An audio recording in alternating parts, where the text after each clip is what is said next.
Orang yang usianya berkah, ibu pernah dengar doa, ya Allah berkahi umurku kan? Bukan ajal. Ajal dengan umur itu beda. Apa artinya ajal? Ya. Nah, waktu kita terbatas. Kita ambil ilmu sahabat saja dengan cepat. Kalau belum tahu, katakan wallahu a'lam. Baik. Apa artinya ajal? Ya. Mau dapat ajal? Pasti.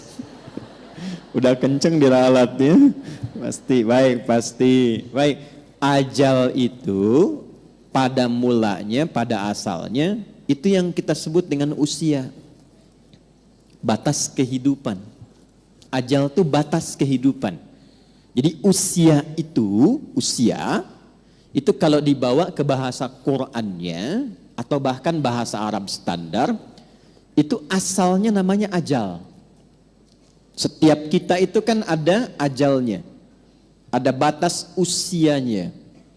Dalilnya coba diambil satu saja. Quran surah ke-7 ayat 34 misal.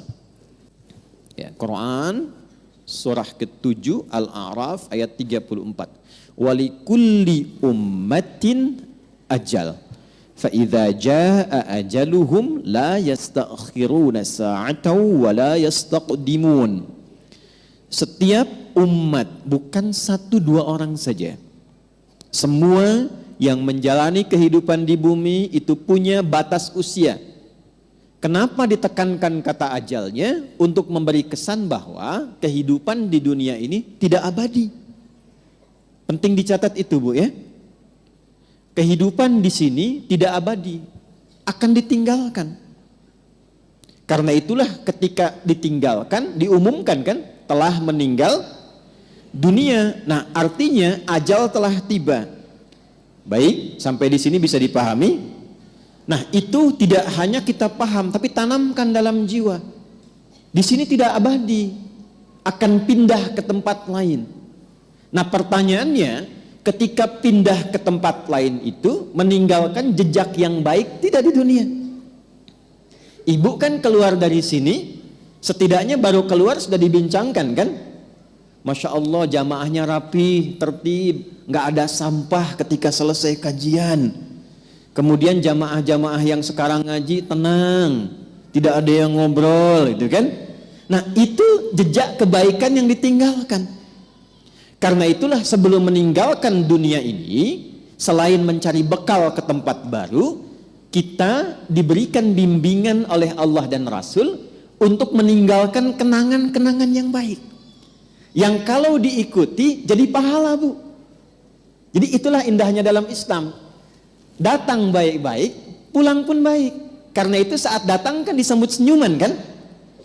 Ini kan kejadian luar biasa sebagai isyarat. Bayi lahir, bayinya nangis, kok bisa orang yang menyambut senyum? Ya?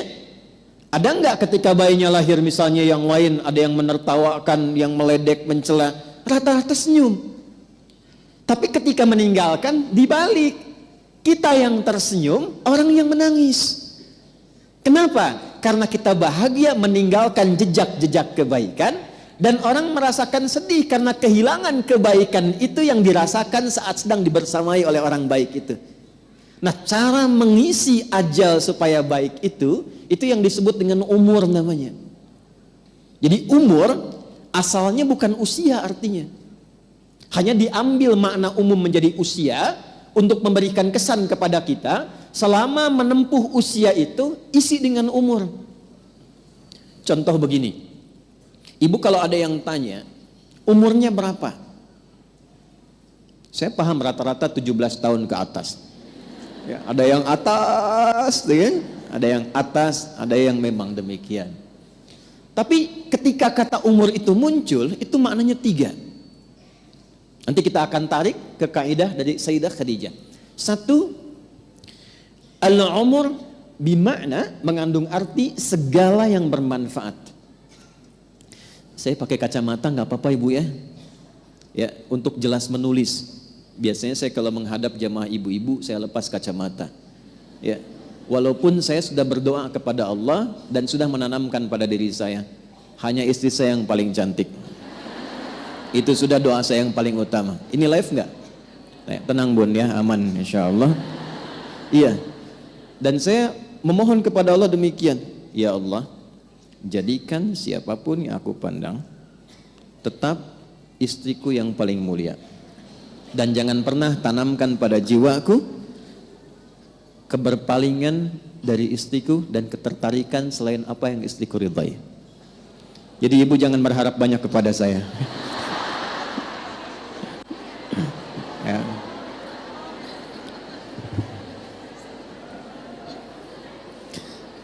Saya tahu itu akan direkam, dengar nih Pak.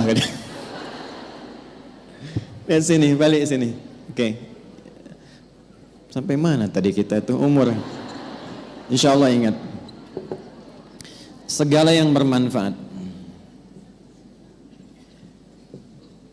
Ya.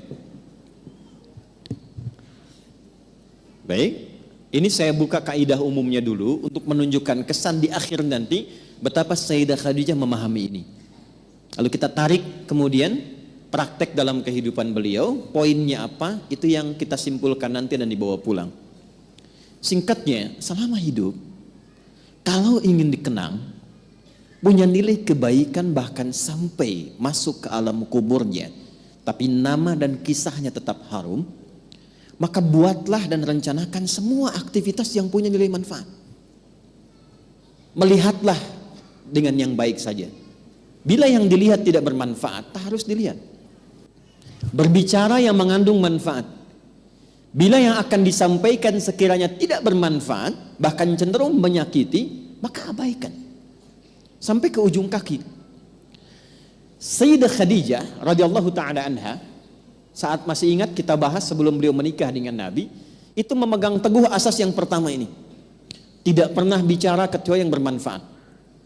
Tidak pernah berkegiatan bahkan dengan kawan-kawannya kecuali yang mengandung manfaat. Bahkan beliau itu punya teman-teman untuk berkumpul, Bu. Punya kalangan berkumpul. Ya seperti para ibu lazimnya sekarang, pasti kan punya teman ya. Di pengajian, bertetangga, kadang-kadang kumpul untuk arisan, kadang-kadang kumpul untuk kegiatan tertentu. Sayyidah Khadijah punya.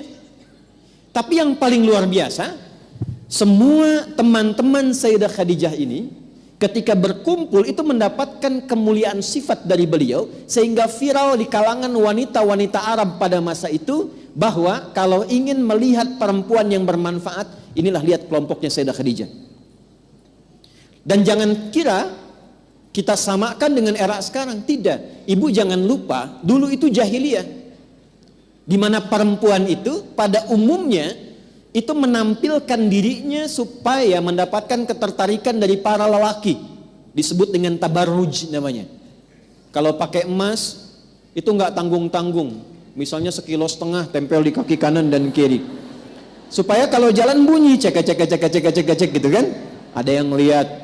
Pakai pakaian terbuka. Ya, jadi kalau dilihat kondisi sosial pada masa itu, secara antropologisnya, secara budayanya, itu rata-rata perempuan, mohon maaf sekali, memang sangat terbuka keadaannya dan kurang menjaga diri.